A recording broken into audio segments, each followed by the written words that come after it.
Hallelujah. Good morning.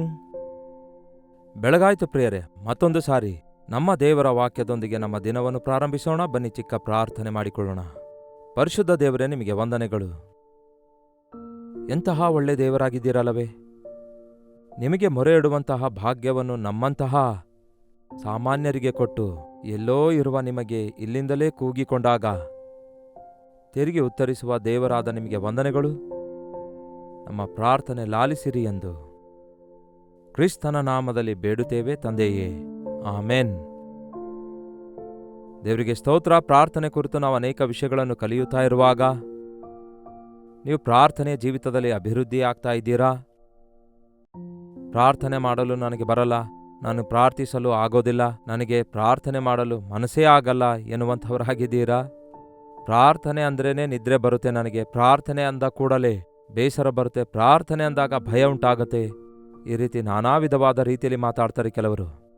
ಹೌದು, ದುರಾತ್ಮ ನಿಮ್ಮಲ್ಲಿರುವಾಗ ನಿಮಗೆ ಪ್ರಾರ್ಥನೆ ಮಾಡಲು ಬಿಡಲ್ಲ, ಭಯ ಹುಟ್ಟಿಸುತ್ತಾನೆ. ಪ್ರಾರ್ಥನೆ ಮಾಡಲು ಮನಸ್ಸಾಗಲ್ಲ. ಪಾಪ ನಿಮ್ಮೊಳಗೆ ಇರುವಾಗ ನಿಮ್ಮ ಮನಸ್ಸಿನಲ್ಲಿ ದೇವರ ಮೇಲೆ ಆಸೆ ಹುಟ್ಟಲ್ಲ. ಜ್ವರ ಬಂದವನಿಗೆ ಹೇಗೆ ಆಹಾರ ಒಂಥರ ತಿನ್ನಲು ಮನಸ್ಸಾಗೋದಿಲ್ಲವೋ ಹಾಗೆ ನಿಮ್ಮ ಜೀವಿತ ಸರಿಯಾಗಿಲ್ಲದಿರುವಾಗ ಖಚಿತವಾಗಿಯೂ ಪ್ರಾರ್ಥನೆ ಬರಲ್ಲ. ಆಯಾ ಸಂದರ್ಭಗಳಲ್ಲಿ ನಮಗೆ ನಮ್ಮ ಪ್ರಾರ್ಥನೆಗೆ ನಾವು ಆಚಾರದ ಪ್ರಾರ್ಥನೆ ಮಾಡುವುದಕ್ಕೆ ಸೀಮಿತರಾಗಿರೋದಾದರೆ, ಪ್ರಾರ್ಥನೆ ಮಾಡ್ತಿದ್ದೇವೋ ಎನ್ನುವಂತೆ ಮಾಡ್ತೇವೆ. ಆದರೆ ಅದಕ್ಕಿಂತಲೂ ಮಿಗಿಲಾಗಿ ದೇವರ ಯೋಚನೆಯಂತೆ ನಾವು ಪ್ರಾರ್ಥಿಸಲ್ಲ. ನಿಮಗೇನಾದರೂ ಸಮಸ್ಯೆಗಳಿವೆಯಾ ಪ್ರಾರ್ಥನೆ ವಿಷಯದಲ್ಲಿ? ಇಲ್ಲ ಬ್ರದರ್, ನಾನು ಚೆನ್ನಾಗಿ ಪ್ರಾರ್ಥನೆ ಮಾಡ್ತೇನೆ, ಚೆನ್ನಾಗಿ ಪ್ರಾರ್ಥನೆ ಮಾಡಿಕೊಳ್ತೇನೆ ಅನ್ನುವುದರಲ್ಲಿ ನಿಮ್ಮ ಉದ್ದೇಶ ಏನಾಗಿದೆ? ನಿಮಗೆ ಬೇಕಾದವುಗಳೆಲ್ಲ ಬೇಡಿಕೊಳ್ಳೋದು ಪ್ರಾರ್ಥನೆ ಅಂದ್ಕೊಳ್ತಾ ಇದ್ದೀರೋ ಇಲ್ಲವೇ? ಸ್ತೋತ್ರ ಸ್ತೋತ್ರ ಸ್ತೋತ್ರ ಅನ್ನುತ್ತಾ ಸ್ತುತಿ ಕೃತಜ್ಞತೆ ಹೇಳುತ್ತಾ ಕೆಲವು ಮಾತುಗಳು ರಿಪೀಟ್ ಮಾಡಿಕೊಳ್ಳೋದೇ ಪ್ರಾರ್ಥನೆ ಅಂದ್ಕೊಳ್ತೀರಾ? ಇವೆಲ್ಲ ಪ್ರಾರ್ಥನೆಯಲ್ಲಿ ಒಂದು ಭಾಗ. ಆದರೆ ಅದೇ ಪ್ರಾರ್ಥನೆ ಅಲ್ಲ ಪ್ರಿಯರೇ. ಪ್ರಾರ್ಥನೆ ಮಾಡಿದ ನಂತರ ಮುಗಿಯಿತು ಅನ್ನುತ್ತಾರೆ ಕೆಲವರು. 2 ನಿಮಿಷ 3 ನಿಮಿಷ 5 ನಿಮಿಷ ಪ್ರಾರ್ಥನೆ ಮಾಡಿ ಇನ್ನೂ ಪ್ರಾರ್ಥನೆ ಮಾಡಿಕೊಳ್ಬೋದಾದರೆ ಪ್ರಾರ್ಥನೆ ಮುಗಿಯಿತು ಅನ್ನುತ್ತಾರೆ. ಪ್ರಾರ್ಥನೆ ಮುಗಿಯಲ್ಲ, ಮುಗಿದು ಹೋಗಲ್ಲ. ನಿಮ್ಮ ತುಟಿಗಳ ಪ್ರಾರ್ಥನೆ, ಮಾತುಗಳ ಪ್ರಾರ್ಥನೆ ಮುಗಿದು ಹೋಗಬಹುದೇನೋ, ಆದರೆ ಪ್ರಾರ್ಥನಾತ್ಮ ನಿಮ್ಮಲ್ಲಿರುವಾಗ ಹೇಳಲಶಕ್ಯವಾದ ನರಳಾಟದಿಂದ ನಾವು ಪ್ರಾರ್ಥನೆ ಮಾಡ್ತೇವೆ ಎಂದು ವಾಕ್ಯ ಹೇಳುತ್ತೆ. ಒಮ್ಮೆ ನೋಡೋಣ ಬನ್ನಿ. ರೋಮಪುರದವರಿಗೆ ಬರೆದ ಪತ್ರಿಕೆ 8ನೇ ಅಧ್ಯಾಯ 26ನೇ ವಚನ. ಹಾಗೆ ಪವಿತ್ರಾತ್ಮನು ಸಹ ನಮ್ಮ ಅಶಕ್ತಿಯನ್ನು ನೋಡಿ ಸಹಾಯ ಮಾಡುತ್ತಾನೆ. ಹೇಗೆಂದರೆ, ನಾವು ತಕ್ಕ ಪ್ರಕಾರ ಏನು ಬೇಡಿಕೊಳ್ಳಬೇಕೋ ನಮಗೆ ಗೊತ್ತಿಲ್ಲದರಿಂದ ಪವಿತ್ರಾತ್ಮನು ತಾನೇ ಮಾತಿಲ್ಲದ ನರಳಾಟದಿಂದ ನಮಗೋಸ್ಕರ ಏನಂತೆ ಪವಿತ್ರಾತ್ಮನು ತಾನೇ ನಮಗೋಸ್ಕರ ಬೇಡಿಕೊಳ್ಳುತ್ತಾನೆ, ಅಂದರೆ ವಿಜ್ಞಾಪನೆ ಮಾಡುತ್ತಾನೆ. ಅಂದರೆ ಯುಕ್ತವಾಗಿ ಹೇಗೆ ಪ್ರಾರ್ಥನೆ ಮಾಡಬೇಕು ಎಂದು ನಮಗೆ ಗೊತ್ತಿಲ್ಲ. ನಾವು ಪ್ರಾರ್ಥಿಸ್ತಿದ್ದೇವೆ ಅಂದುಕೊಳ್ತಾ ಇದ್ದೇವೆ, ಆದರೆ ನಾವು ಯುಕ್ತವಾಗಿ ಪ್ರಾರ್ಥಿಸ್ತಾ ಇದ್ದೇವಾ? ದೇವರ ಸನ್ನಿಧಿಗೆ ಸೇರುವ ಹಾಗೆ ಪ್ರಾರ್ಥಿಸುತ್ತಾ ಇದ್ದೇವಾ? ನೀವು ಮಾಡುವ ಪ್ರಾರ್ಥನೆಯಿಂದ ನಿಮ್ಮ ಜೀವಿತದಲ್ಲಿ ಮಾರ್ಪಡುವಿಕೆ ಉಂಟಾಗ್ತಿದೆಯಾ? ನಿಮ್ಮ ಪ್ರಾರ್ಥನೆ ನಿಮಗೆ ಬಲ ಕೊಡ್ತಾ ಇದೆಯಾ? ನಂಬಿಕೆಯಲ್ಲಿ ಅಭಿವೃದ್ಧಿ ಉಂಟು ಮಾಡುತ್ತಿದೆಯಾ ಎಂದು ಪರಿಶೀಲಿಸಿಕೊಳ್ಬೇಕು. ನಾವು ಪ್ರಾರ್ಥನೆ ಮಾಡಿಕೊಳ್ತೇವೆ ಎಂದು ಸಾಧಾರಣವಾಗಿ ಎಲ್ಲರೂ ಹೇಳ್ತಾರೆ. ಚಿಕ್ಕಂದಿನಿಂದ ಪ್ರಾರ್ಥಿಸುವ ಅಭ್ಯಾಸ ಇದೆ ಅನ್ನುತ್ತಾರೆ. ಅದೊಂದು ಅಭ್ಯಾಸವಲ್ಲ, ಅದು ಒಂದು ಜೀವಿತದ ವಿಧಾನ, ಜೀವಿತದ ಒಂದು ಭಾಗವಾಗಿ ಮಾರ್ಪಡಬೇಕು ಈ ಪ್ರಾರ್ಥನೆ. ಈ ದಿನ ಬಹಳಷ್ಟು ಜನ ಪ್ರಾರ್ಥನೆಯ ಶಕ್ತಿ ಅನುಭವಿಸಲಿಕ್ಕಾಗುತ್ತಾ ಇಲ್ಲ. ಕಾರಣ, ಯುಕ್ತವಾಗಿ ದೇವರಿಗೆ ಹೇಗೆ ಪ್ರಾರ್ಥಿಸಬೇಕೆಂದು ಅವರು ಅರಿಯಲಾರದವರಾಗಿದ್ದಾರೆ. ಪ್ರಾರ್ಥನೆಯನ್ನು ನಾವು ಪ್ರಾರಂಭಿಸುವಾಗ ಕೇಳಿ ಪ್ರಿಯರೇ, ತಂದೆಯೇ, ಅಪ್ಪಾ ಎಂದು ಕೆಲವು ನಮ್ರತೆಯ ಪದಗಳಿಂದ ಯೇಸುವೆ ಸಹಾಯ ಮಾಡಿರಿ ಎಂದು ಬೇಡಿಕೊಳ್ತೇವೆ. ಹೀಗೆ ನಾವು ಶುರು ಮಾಡಿ ಕೆಲವೇ ನಿಮಿಷಗಳಲ್ಲಿ ಇನ್ನೂ ಸ್ಟಾರ್ಟ್ ಆಗುವುದಕ್ಕಿಂತ ಮುಂಚೆಯೇ ಯೇಸುವಿನ ನಾಮದಲ್ಲಿ ಬೇಡುತ್ತೇವೆ ತಂದೆ, ಆಮೇನ್ ಅನ್ನುವವರಿಗೆ ಈ ಆಳವಾಗಿ ಆತ್ಮದಲ್ಲಿ ಮಾಡುವ ಪ್ರಾರ್ಥನೆ ದೈವಿಕ ನಿರ್ಣಯಗಳನ್ನು ಅರಿತುಕೊಂಡು ದೈವ ಚಿತ್ತಾನುಸಾರವಾಗಿ ಮಾಡುವ ಪ್ರಾರ್ಥನೆಯೊಳಗೆ ಅವರು ಹೋಗಲ್ಲ. ಅಂದರೆ ಅವೆಲ್ಲ ಅವರ ಲೆಕ್ಕಕ್ಕೆ ಬರೋದಿಲ್ಲ. ಕೇಳಿರಿ, ನಮಗೆ ಹೊಸದಾಗಿ ಮದುವೆಯಾಗಿರುವಾಗ ನಾವು ಒಂದು ಸೇವೆಯನ್ನು ಪ್ರತ್ಯೇಕವಾಗಿ ಹಳ್ಳಿಯೂರಲ್ಲಿ ಪ್ರಾರಂಭಿಸಬೇಕಾದಾಗ ಆ ಹಳ್ಳಿಯೂರಲ್ಲಿ ಒಂದು ಚಿಕ್ಕ ಗುಡಿಸಿಲಿತ್ತು.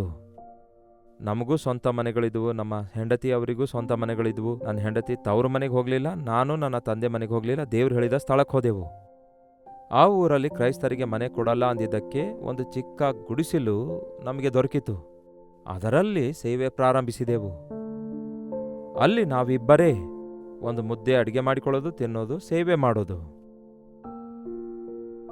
ಒಂದು ದಿನ ಅಡಿಗೆ ಮನೆಯೊಳಗಿಂದ ಹೊಗೆ ಬರ್ತಾಯಿತ್ತು. ಏನಾಗಿದೆ ಅಂತ ಹೋಗಿ ನೋಡಿದ್ರೆ, ನನ್ನ ಹೆಂಡತಿಗೆ ಯಾವಾಗಲೂ ಗ್ಯಾಸ್ ಮೇಲೆ ಅಡಿಗೆ ಮಾಡಿದ ಅಭ್ಯಾಸವಿತ್ತು, ಸೌದೆ ಒಲೆಯ ಮೇಲೆ ಅಡಿಗೆ ಮಾಡಿದ ಅಭ್ಯಾಸ ಇರಲಿಲ್ಲ. ಸೊ ಸೌದೆಗಳೆಲ್ಲ, ಕಟಿಕೆಗಳೆಲ್ಲ ಒಲೆ ಒಳಗಡೆ ತೂರಿಸಿದ್ರು. ಆ ಕಟಿಕೆಗಳು ಉರಿಯಲಾರದಕ್ಕೆ ಹೊಗೆ ಬರ್ತಾಯಿತ್ತು.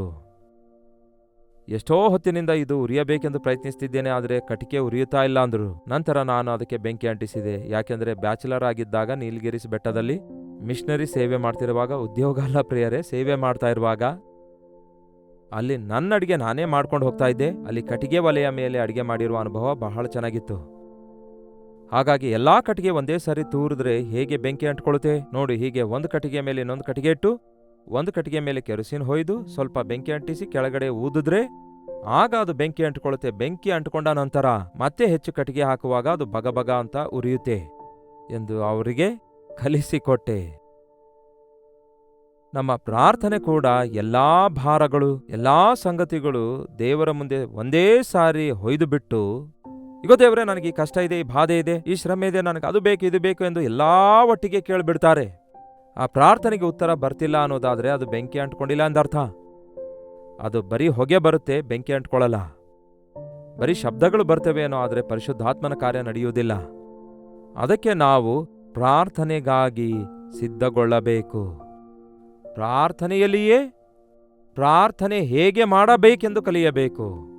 ಪ್ರಾರ್ಥನೆಗಾಗಿ ಸಿದ್ಧತೆ ಪ್ರಾರ್ಥನೆಯಲ್ಲಿಯೇ ಆಗಬೇಕು. ನೀವು ಅಪ್ಪ, ತಂದೆ, ಯೇಸುವೆ ಎಂಬ ಚಿಕ್ಕ ಚಿಕ್ಕ ಪದಗಳನ್ನು ಒಂದು ಹುಲ್ಲಿನ ಕಡ್ಡಿಗಳು ಇಡುವಂತೆ ಇಡುತ್ತಿರುವಾಗ, ನೀವು ಪ್ರಾರ್ಥನೆ ಮಾಡುವುದಕ್ಕಿಂತ ಮುಂಚೆ ದೇವರ ಸನ್ನಿಧಿಯಲ್ಲಿ ಆರಂಭದಲ್ಲಿ ಸ್ತುತಿಸುತ್ತಿರುವಾಗ, ನೀವು ದೇವರ ಸನ್ನಿಧಿಯಲ್ಲಿ ನಿಮ್ಮ ಹೃದಯವನ್ನು ಹೊಯ್ದುಕೊಳ್ಳುತ್ತಿರುವಾಗ, ದೇವರ ನಾಮ ಸ್ಮರಿಸಿಕೊಳ್ಳುತ್ತಾ ನಿಮ್ಮ ಹೃದಯವನ್ನು ಸಿದ್ಧಪಡಿಸಿಕೊಳ್ಳುತ್ತಿರುವಾಗ, ಆತ್ಮನು ತಾನೇ, ಪರಿಶುದ್ಧಾತ್ಮ ದೇವರು ನಮ್ಮ ಹೃದಯದೊಳಗಡೆ ಪ್ರೇರೇಪಣೆ ಕೊಡುವುದರಿಂದ ಆಗ ನಮ್ಮ ಹೃದಯದಲ್ಲಿ ಬೆಂಕಿ ಅಂಟ್ಕೊಳ್ಳುತ್ತೆ. ನಮ್ಮ ಹೃದಯದಲ್ಲಿ ಉರಿಯುತ್ತಾ ಇರುತ್ತೆ ಆತ್ಮಗಳಿಗೋಸ್ಕರ ಆವೇದನೆ. ದೇವರ ಚಿತ್ತ ನೆರವೇರಿಸಬೇಕು ಎಂಬ ಆಸಕ್ತಿ ಉಂಟಾಗುತ್ತೆ. ದೇವರ ನಿರ್ಣಯಗಳನ್ನು ಅರಿತುಕೊಳ್ಳಬೇಕೆಂಬ ಆಸೆ ಉಂಟಾಗುತ್ತೆ. ಆ ನಂತರ ನಮಗೆ ಗೊತ್ತಾಗಲಾರದಂತೆಯೇ ಮಾತಿಲ್ಲದಂತಹ ನರಳಾಟದೊಂದಿಗೆ ಪವಿತ್ರಾತ್ಮನು ನಮ್ಮ ಪಕ್ಷದಲ್ಲಿದ್ದುಕೊಂಡು ನಮ್ಮ ಮುಖಾಂತರ ಪ್ರಾರ್ಥನೆ ಮಾಡಿಸುತ್ತಾನೆ. ಇಂತಹ ಅನುಭವದೊಳಗೆ ನೀವು ಹೋಗಿದ್ದೀರಾ? ನೀವು ಪ್ರಾರ್ಥನೆಯಲ್ಲಿ ಕಾಲ ಕಳೆಯುವ ಆ 5-10 ನಿಮಿಷಗಳು ಇನ್ನೂ ಬೆಂಕಿ ಅಂಟಿಸುವುದಕ್ಕಾಗಿ ಕಟ್ಟಿಗೆ ಜೋಡಿಸಿದಂತೆ ನೀವು ಸ್ಥಳವನ್ನು ಸಿದ್ಧಪಡಿಸಿಕೊಂಡು ಪ್ರಾರ್ಥನೆ ಮಾಡಲು ಸಿದ್ಧರಾಗುವುದಕ್ಕಾಗಿಯೇ. 10-15 ನಿಮಿಷ ಕಳೆದು ಅಷ್ಟರಲ್ಲೇ ನೀವು ಪ್ರಾರ್ಥನೆ ಮುಗಿಸುವುದಾದರೆ ನಿಮಗೆ ಪ್ರಾರ್ಥನಾತ್ಮ ಇನ್ನೂ ಅಂಟ್ಕೊಂಡಿಲ್ಲ, ನೀವು ಆತ್ಮದಲ್ಲಿ ಪ್ರಾರ್ಥಿಸಿಲ್ಲ ಎಂದರ್ಥ. ಸಣ್ಣಪುಟ್ಟ ಮಾತುಗಳಿಂದ ದೇವರಿಗೇನೋ ಹೇಳ್ಕೊಂಡಿದ್ದೀರಿ, ನಂತರ ಆಮೇನಂತ ಎದ್ದು ಹೋಗ್ತೀರಿ, ಅದಕ್ಕಾಗಿ ಯಾವ ಪ್ರತಿಫಲ ದೊರಕುವುದಿಲ್ಲ. ಅಂದರೆ ದೇವರ ಬಳಿಗೆ ಏನು ಹೇಳಲು ಇಚ್ಛಿಸುತ್ತೇವೋ ಅದನ್ನು ಹೇಳುತ್ತಲೇ ಕೂತ್ಕೊಂಡಿರಬಾರದು ಪ್ರಿಯರೇ. ತಂದೆಯೇ, ಸಾಧ್ಯವಾದರೆ ಈ ಪಾತ್ರೆಯನ್ನು ನನ್ನಿಂದ ತೊಲಗಿಸು, ಹೇಗೂ ನನ್ನ ಚಿತ್ತವಲ್ಲ ನಿಮ್ಮ ಚಿತ್ತವೇ ನೆರವೇರಲಿ ಎಂದು ಗೆತ್ಸೆಮನೆ ತೋಟದಲ್ಲಿ ಯೇಸು ಮಾಡಿದ ಪ್ರಾರ್ಥನೆಯನ್ನು ನೋಡ್ರಿ. ನಾವು ದೇವರ ಸನ್ನಿಧಿಗೆ ಹೋದಾಗ ಇವು ನನ್ನ ವಿಜ್ಞಾಪನೆಗಳು, ಇವು ನನ್ನ ಇಷ್ಟಗಳು, ಆದರೆ ನನ್ನ ಇಷ್ಟವಲ್ಲ, ಆದರೆ ದೇವರೇ ನಿಮ್ಮ ಇಷ್ಟವೇ ನೆರವೇರಬೇಕು. ನಾನು ಅಂದ್ಕೊಳ್ಳೋದಲ್ಲ, ದೇವರೇ ನೀವೇನು ತಿಳಿಸುತ್ತೀರೋ ಹೇಳಿ ಅದನ್ನು ಮಾಡ್ತೇನೆ ಎಂದು ನೀವು ಪ್ರಾರ್ಥಿಸುವಾಗ ನೀವು ಏನು ಮಾಡಬೇಕೆಂಬುದನ್ನು ಕೂಡ ಆತನು ತಿಳಿಸುತ್ತಾರೆ. ಪ್ರಾರ್ಥನೆಯಲ್ಲಿ ನಿಮ್ಮ ಮೂಲಕ ಹೇಳಿಸ್ತಾರೆ, ಒಪ್ಪಿಕೊಳ್ಳುವಂತೆ ಮಾಡ್ತಾರೆ.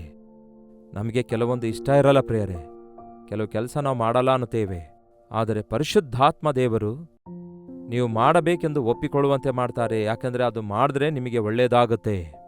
ಅದು ಯಾಕೆ ದೇವರ ಚಿತ್ತವಾಗಿದೆ ಎಂಬುದು ಪ್ರಾರ್ಥನೆಯಲ್ಲಿಯೇ ನಿಮ್ಮ ಮನೋನೇತ್ರ ಬೆಳಗುತ್ತವೆ.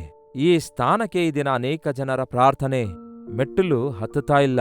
ಸಣ್ಣ ಪುಟ್ಟ ಪದಗಳನ್ನು ಬಳಸಿ ಪ್ರಾರ್ಥನೆ ಮುಗಿಸಿಬಿಡ್ತಾರೆ. ದೇವರ ಆತ್ಮ ನಮ್ಮ ಹೃದಯ ತಾಕುವಷ್ಟು ನಮ್ಮ ಆತ್ಮ ದೇವರ ಆತ್ಮನೊಂದಿಗೆ ಹೊಂದಾಣಿಕೆ ಮಾಡಿಕೊಂಡು ದೇವರ ಚಿತ್ತಾನುಸಾರವಾಗಿ ನಮ್ಮ ತುಟಿಗಳಿಂದ ಮಾತುಗಳು ಉಚ್ಚರಿಸಲಶಕ್ಯವಾದಂತಹ ನರಳಾಟ, ಯು ಕೆನಾಟ್ ಎಕ್ಸ್ಪ್ಲೇನ್, ದೇವರ ಶ್ರೇಷ್ಠತೆಗಳ ಕುರಿತು ವಿತ್ ಯುವರ್ ವರ್ಡ್ಸ್ ನೀವು ನರಳಾಡುತ್ತಾ ಇರ್ತೀರಿ. ಮಾತಿಲ್ಲದಂತಹ ನರಳಾಟ ನಿಮಗುಂಟಾಗುತ್ತೆ. ಅದಕ್ಕೆ ಕೆಲವರು ಅನ್ಯ ಭಾಷೆಯಿಂದ ಮಾತಾಡ್ತಿದ್ದಾರೆ ಅನ್ನುತ್ತಾರೆ. ಆ ಸಮಯದಲ್ಲಿ ದೇವರು ಬಯಲುಪಡಿಸುವಂತಹ ವಿಷಯಗಳು ನಿಮಗೂ ಕೂಡ ಅರ್ಥವಾಗಲಾರದ ರೀತಿಯಲ್ಲಿ ಇರ್ತವೆ. ಆದರೆ ನಿಮ್ಮ ಮುಖಾಂತರ ದೇವರು ತನ್ನ ನುಡಿಗಳನ್ನು ನುಡಿಸಿ ಬಿಡುತ್ತಾರೆ. ದೇವರು ತನ್ನ ನಿರ್ಣಯಗಳನ್ನು ನಿಮಗೆ ಬಯಲುಪಡಿಸುತ್ತಾರೆ, ನಿಮಗೆ ಅರ್ಥ ಆಗುವಂತೆ ಮಾಡ್ತಾರೆ. ನೀವು ಏನು ಬೇಡಿಕೊಳ್ಳಬೇಕೆಂದು ನಿಮಗೆ ಕಲಿಸಿಕೊಡ್ತಾರೆ. ನಿಜವೇ ಪ್ರಿಯರೇ, ಎಷ್ಟೋ ಸಾರಿ ನಮ್ಮ ಪ್ರಾರ್ಥನೆಗಳು ಸ್ವಾರ್ಥತೆಯಿಂದ ಕೂಡಿದ ಪ್ರಾರ್ಥನೆಗಳಾಗಿರ್ತವೆ. ನಮಗೆ ಬೇಕಾದವು ಎಲ್ಲವುಗಳ ವಿಷಯದಲ್ಲಿ ನಾವು ದೇವರ ಬಳಿಗೆ ಹೋಗಿ ಅವುಗಳನ್ನು ಕೂಗಿ ಬೇಡಿಕೊಳ್ತಾ ಇದ್ದೇವೆ ಹೊರತು ದೇವರೇ ಇದು ನಿಮ್ಮ ಚಿತ್ತವಾಗಿದೆಯಾ ಎಂದು ಕೇಳ್ತಾ ಇಲ್ಲ. ಇಂದಿನಿಂದ ನೀವು ಆತ್ಮದಲ್ಲಿ ಪ್ರಾರ್ಥಿಸಿರಿ. ನೀವು ಪರಿಶುದ್ಧಾತ್ಮನ ಶಕ್ತಿಯಿಂದ ಪ್ರಾರ್ಥಿಸಿರಿ. ಮಾತಿಲ್ಲದಂತಹ ನರಳಾಟದೊಂದಿಗೆ ಪ್ರಾರ್ಥಿಸುವವರೆಗೂ ನೀವು ದೇವರ ಸನ್ನಿಧಿಯಲ್ಲಿ ಕಾದುಕೊಂಡಿರಿ. ಉದಾಹರಣೆಗೆ ನಾನು ಹೇಳಿದ್ದೇನಲ್ಲವೇ, ಇದೇ ಫೆಬ್ರವರಿ ತಿಂಗಳು 15ನೇ ತಾರೀಕು, ಫೆಬ್ರವರಿ 15, 1971ರಲ್ಲಿ ಒಂದು ಚರ್ಚಲ್ಲಿ ನಾನು ಪ್ರಾರ್ಥನೆ ಮಾಡುತ್ತಾ ಪಾಪಕ್ಕಾಗಿ ಪಶ್ಚಾತ್ತಾಪ ಪಡುವಾಗ, ಸಣ್ಣಪುಟ್ಟ ಮಾತುಗಳಿಂದ ನಾನು ಪ್ರಾರ್ಥಿಸುತ್ತಿರುವಾಗ, ರಾತ್ರಿ 11 ಗಂಟೆಯಿಂದ 15 ನಿಮಿಷ ಕಡಿಮೆ 1 ಗಂಟೆಯವರೆಗೂ, ಹೆಚ್ಚು ಕಡಿಮೆ ರಾತ್ರಿ 12:45 ಮುಂಚೆ ಮಾಡಿದ ಪ್ರಾರ್ಥನೆ ಸಣ್ಣಪುಟ್ಟ ಪದಗಳ ಪ್ರಾರ್ಥನೆಯಾಗಿತ್ತು. ಆದರೆ ಬೆಳಗ್ಗೆ 8 ಗಂಟೆವರೆಗೂ 8:15 ಮಾಡಿದ ಪ್ರಾರ್ಥನೆ, ನಾನು ಯಾವ ರೀತಿಯಾಗಿ ಅಷ್ಟೊತ್ತು ಪ್ರಾರ್ಥನೆ ಮಾಡಿದ್ದೇನೆಂದು ನನಗೆ ಅರ್ಥವೇ ಆಗಲಿಲ್ಲ. ಆ ರೀತಿ ಮಾತಿಲ್ಲದಂತಹ ನರಳಾಟದೊಂದಿಗೆ ರಾತ್ರಿ ಸುಮಾರು 12 ಗಂಟೆಗೆ ಕಣ್ಣು ಮುಚ್ಚಿಕೊಂಡಂಥವನು ಬೆಳಗ್ಗೆ 8:15 ಕಣ್ತೆರೆದಾಗ ಆ ರಕ್ಷಣೆಯ ಆನಂದ, ಆ ಜೀವಿತದಲ್ಲಿ ದೊಡ್ಡ ಮಾರ್ಪಡುವಿಕೆ, ನನ್ನ ಇಷ್ಟಗಳೆಲ್ಲ ತೊಲಗಿ ಹೋದವು. ದೇವರ ನಿರ್ಣಯ ತಿಳ್ಕೊಂಡೆ, ದೇವರಿಗಾಗಿ ಬದುಕಬೇಕು, ದೇವರ ಸೇವೆ ಮಾಡಬೇಕು. ಯೇಸುವೇ ನಿಜವಾದ ದೇವರು, ನನಗಾಗಿ ಪ್ರಾಣ ಕೊಟ್ಟಾತನು, ನಾನು ಪಾಪಿ ಅಪವಿತ್ರನು, ಹೀಗೆ ಒಪ್ಪಿಕೊಳ್ಳುವುದೆಲ್ಲ ಆಗ ಮಾತಿಲ್ಲದಂತಹ ನರಳಾಟದೊಂದಿಗೆ ರಾತ್ರಿಯೆಲ್ಲ ನೆಲದ ಮೇಲೆ ಬಿದ್ದು ನರಳಾಟದಿಂದ ಮಾಡಿದ ಪ್ರಾರ್ಥನೆಯ ಪ್ರಭಾವವೇ ಈ ದಿನದವರೆಗೂ ನನ್ನನ್ನು ದೇವರಿಗಾಗಿ ಸಾಕ್ಷಿಯಾಗಿ ನಿಲ್ಲಿಸಿದೆ. ನಮ್ಮ ಪ್ರಾರ್ಥನೆ ನಮಗೆ ಪಶ್ಚಾತ್ತಾಪ ಹುಟ್ಟಿಸಬೇಕು, ಒಪ್ಪಿಕೊಳ್ಳುವಂತೆ ಮಾಡಬೇಕು, ನಮ್ಮ ಮನಸ್ಸು ಮಾರ್ಪಡಬೇಕು. ಆ ವಿಷಯವನ್ನೇ ಇತ್ತೀಚಿನ ದಿನಗಳಿಂದ ಹಂಚಿಕೊಳ್ತಿದ್ದೇನೆ. ನೀವು ದೇವರ ಆತ್ಮನಿಂದ ತುಂಬಲ್ಪಟ್ಟಾಗ ನೀವು ಪರಿಪೂರ್ಣರಾಗ್ತೀರಿ, ಪರಿಶುದ್ಧರಾಗ್ತೀರಿ. ನಿಮ್ಮ ಹೃದಯದಲ್ಲಿರುವಂತಹ ಭಾರವೆಲ್ಲ ತೊಲಗಿ ಹೋಗ್ತದೆ, ನಿಮ್ಮ ಅಭಿಪ್ರಾಯಗಳೆಲ್ಲ ಮಾರ್ಪಡ್ತವೆ. ದೇವರ ಪ್ರಣಾಳಿಕೆಯನ್ನು ನೀವು ಅರಿತುಕೊಳ್ತೀರಿ, ದೇವರ ಚಿತ್ತ ಮಾಡಲು ನೀವು ಸಿದ್ಧರಾಗ್ತೀರಿ. ಇದೇ ಪ್ರಾರ್ಥನೆ. ನನ್ನ ಚಿತ್ತವಲ್ಲ ತಂದೆಯೇ, ನಿಮ್ಮ ಚಿತ್ತವೇ ಆಗಲಿ ಎಂದು ಯೇಸು ಆ ದಿನ ರಾತ್ರಿ ಪ್ರಾರ್ಥಿಸಿದ ಪ್ರಾರ್ಥನೆ, ಆ ಘೋರಾತಿ ಘೋರವಾದ ಶಿಲುಬೆಯ ಶ್ರಮೆಯನ್ನು ಅನುಭವಿಸುವುದಕ್ಕಾಗಿ ಆತನು ಸಿದ್ಧಗೊಳ್ಳುತ್ತಾನೆ, ಆತನು ಬಲಗೊಳಿಸಲ್ಪಡ್ತಾನೆ. ಯಾರು ತಾಳಿಕೊಳ್ತಾರೆ ಪ್ರಿಯರೇ? ಗಟ್ಟಿಯಾಗಿ. ಒಂದು ಪೆಟ್ಟು ಹಾಕುವಾಗಲೇ ನಾವು ಒಳಗಾಗ್ತೇವೆ, ಬಾಗುತ್ತೇವೆ, ನಿಜ ಹೇಳಿಬಿಡ್ತೇವೆ. ಇಲ್ಲವೇ ಒಂದು ರೀತಿಯಾಗಿ ಸ್ಟಡಿಯಾಗಿರ್ಲಿಕ್ಕಾಗಲ್ಲ, ತಪ್ಪುಗಳನ್ನು ಒಪ್ಪಿಕೊಳ್ತೇವೆ.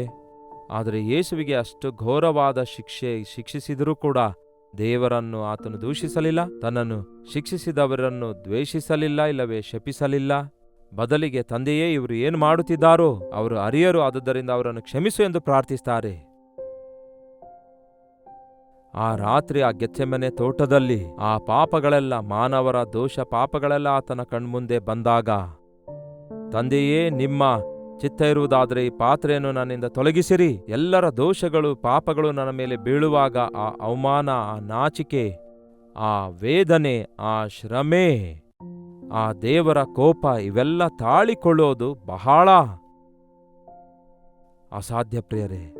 ಆದರೆ ಯೇಸು ಆ ರಾತ್ರಿ ಬೆವರು ನೆಲದ ಮೇಲೆ ಸುರಿಯುತ್ತಾ ಇದ್ರೂ ಕೂಡ ರಕ್ತದ ಹನಿಗಳಂತೆ ಮಾರ್ಪಡುವಷ್ಟು ಪ್ರಾರ್ಥನೆಯಲ್ಲಿ ಹೋರಾಡಿದ್ರು. ಅದೇ ನಿಜವಾದ ಪ್ರಾರ್ಥನೆ. ಒಂದು ರಾತ್ರಿಯ ಪ್ರಾರ್ಥನೆ ನಿಮ್ಮ ಬದುಕಲ್ಲಿ ಪರಿಪೂರ್ಣವಾದ ಮಾರ್ಪಡುವಿಕೆಯನ್ನು ತರುತ್ತೆ. ಪರಿಪೂರ್ಣವಾದ ದೈವ ಚಿತ್ತ ನೀವು ಅರಿತುಕೊಳ್ತೀರಿ.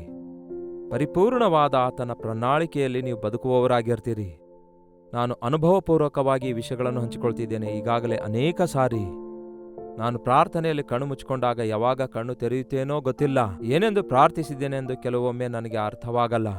ಪವಿತ್ರಾತ್ಮನು ತಾನೇ ನನ್ನ ಪಕ್ಷದಲ್ಲಿದ್ದುಕೊಂಡು ಮಾತಿಲ್ಲದಂತಹ ನರಳಾಟದೊಂದಿಗೆ ಅನೇಕ ಭಾರಗಳನ್ನು ದೇವರ ಸನ್ನಿಧಿಗೆ ತರುವ ಹಾಗೆ ನನ್ನನ್ನು ಅಭಿಷೇಕಿಸುತ್ತಾ ಇರುವುದರಿಂದ ನಾನು ಅನೇಕರಿಗಾಗಿ ಪ್ರಾರ್ಥಿಸಲು ಸಾಧ್ಯವಾಗ್ತಿದೆ. ನನ್ನಷ್ಟಕ್ಕೆ ನಾನೇ ನನ್ನ ದೇವರಿಗೋಸ್ಕರ ನಂಬಿಗಸ್ತನಾಗಿ ಬದುಕಲು ಸಾಧ್ಯವಾಗ್ತಿದೆ. ನೀವು ಕೂಡ ಪ್ರಾರ್ಥನೆಯಲ್ಲಿ ಕಾದುಕೊಂಡಿರಿ. ಪ್ರಾರ್ಥನೆಯಲ್ಲಿ ಪ್ರಾರ್ಥನಾ ಆತ್ಮ ನಿಮಗೆ ಅಂಟಿಕೊಳ್ಳುವವರೆಗೂ ಪ್ರಾರ್ಥನೆ ಮಾಡ್ತಾ ಇರಿ. ನಿಮ್ಮ ಬಾಯಿಯ ಮಾತಿನಿಂದ ಮಾಡುವ ಪ್ರಾರ್ಥನೆಗಳು ಮಾತಿಲ್ಲದ ನರಳಾಟದೊಂದಿಗೆ ಮಾಡುವಂತಹ ಪ್ರಾರ್ಥನೆ ನಿಮ್ಮಲ್ಲಿ ಹುಟ್ಟುವವರೆಗೂ ನಿಲ್ಲಿಸಬೇಡಿ. ತಪ್ಪದೆ ಅದ್ಭುತ ಮಹತ್ ಕಾರ್ಯಗಳನ್ನು ನಿಮ್ಮ ಜೀವಿತದಲ್ಲಿ ಕಾಣುತ್ತೀರಿ. ಪ್ರಾರ್ಥನೆ. ಪರಿಶುದ್ಧ ದೇವರೇ, ಪ್ರೀತಿಯುಳ್ಳ ತಂದೆಯೇ, ಯುಕ್ತವಾಗಿ ಪ್ರಾರ್ಥಿಸುವುದು, ನಿಮಗೆ ಅಂಗೀಕಾರವಾಗಿ ಪ್ರಾರ್ಥಿಸುವುದು ನಮ್ಮಿಂದಾಗಲ್ಲ ದೇವರೇ. ಆದರೆ ನಮ್ಮ ಪಕ್ಷದಲ್ಲಿ ಪವಿತ್ರಾತ್ಮನು ನಮಗೆ ಕೊಟ್ಟಿರುವುದಕ್ಕಾಗಿ ಪವಿತ್ರಾತ್ಮನಿಂದ ನಮ್ಮನ್ನು ತುಂಬಿಸಿ ಮಾತಿಲ್ಲದಂತಹ ನರಳಾಟದೊಂದಿಗೆ ಪ್ರಾರ್ಥಿಸುವ ಪ್ರಾರ್ಥನೆಯನ್ನು ನಮ್ಮಲ್ಲಿ ಪ್ರತಿಯೊಬ್ಬರಿಗೂ ಕೂಡ ಕಲಿಸಿಕೊಡಿರಿ. ನೀವು ನಮ್ಮನ್ನು ನಿಮ್ಮ ಆತ್ಮನಿಂದ ಅಭಿಷೇಕಿಸುವವರೆಗೂ ನಾವು ಮೊಳಕಾಲೂರಿದವರಾಗಿ ಕಾದುಕೊಂಡಿರುವ ಹಾಗೆ, ಮೊಳಕಾಲೂರಿ ಕಾದುಕೊಂಡಿರುವ ಹಾಗೆ ನಿಮ್ಮ ಆತ್ಮನಿಂದ ಸ್ಪರ್ಶಿಸಲ್ಪಟ್ಟು ಪರಿಶುದ್ಧಾತ್ಮನಿಂದ ನಡೆಸಲ್ಪಟ್ಟು ಅದ್ಭುತ ಮಹತ್ಕಾರ್ಯಗಳನ್ನು ಕಾಣುವ ಹಾಗೆ ನಮ್ಮ ಜೀವಿತದಲ್ಲಿಯೂ ನಾವು ಪ್ರಾರ್ಥಿಸಿರುವ ವಿಷಯಗಳಲ್ಲಿಯೂ ನೆರವೇರುವ ಹಾಗೆ ನಮ್ಮ ಒಬ್ಬೊಬ್ಬರಿಗೂ ಕೂಡ ಸಹಾಯ ಮಾಡಿರೆಂದು ಕ್ರಿಸ್ತನ ನಾಮದಲ್ಲಿ ಬೇಡುತ್ತೇವೆ ತಂದೆಯೇ, ಆಮೇನ್. ನಮ್ಮ ತಂದೆಯಾದ ದೇವರ ಪ್ರೀತಿಯು, ಮಗನಾಗಿರುವ ಕ್ರಿಸ್ತನ ಕೃಪೆಯು, ಆದರಣೆಕರ್ತನಾದ ಪವಿತ್ರಾತ್ಮನ ಸಹವಾಸವು ಕೂಡಿ ಬಂದಿರುವ ನಮ್ಮೆಲ್ಲರ ಸಂಗಡ ಇಂದಿಗೂ ಸದಾಕಾಲಕ್ಕೂ ನೆಲೆಯಾಗಿರಲಿ. ಆಮೇನ್. ದೇವರಿಗೆ ಸ್ತೋತ್ರ. ನಿಮ್ಮ ಪ್ರಾರ್ಥನಾ ಮನವಿಗಳನ್ನು 8939731313 ನಂಬರ್ಗೆ ನೀವು ಇತರ ದೇಶದಿಂದ ವೀಕ್ಷಿಸುವುದಾದರೆ ಕೊಡಲ್ಪಟ್ಟ ಇದೇ ನಂಬರ್ಗೆ ಕಳಿಸಿಕೊಡಿರಿ. ಒಂದು ಟೆಕ್ಸ್ಟ್ ಇಲ್ಲವೇ ವಾಯ್ಸ್ ಮೆಸೇಜ್ ಮುಖಾಂತರ ನಮಗೆ ನಿಮ್ಮ ಮನವಿ ಕಳಿಸಿಕೊಡಿರಿ. ನಿಮಗಾಗಿ ಪ್ರಾರ್ಥಿಸ್ತಿದ್ದೇವೆ, ನೀವು ಕೂಡ ಪ್ರಾರ್ಥಿಸಿರಿ. ದೇವರು ಅದ್ಭುತ ಮಾಡ್ತಾರೆ. ಕರ್ತನ ಚಿತ್ತವಿರುವುದಾದರೆ ಮತ್ತೆ ನಾಳೆ ಇದೇ ಅನುದಿನದ ಧ್ಯಾನ ಎಂಬ ಕಾರ್ಯಕ್ರಮದಲ್ಲಿ ಮತ್ತೆ ಭೇಟಿಯಾಗೋಣ. ಅಲ್ಲಿವರೆಗೂ ದೇವರ ಮಹಾಕೃಪೆ ನಿಮ್ಮೆಲ್ಲರೊಂದಿಗಿರಲಿ.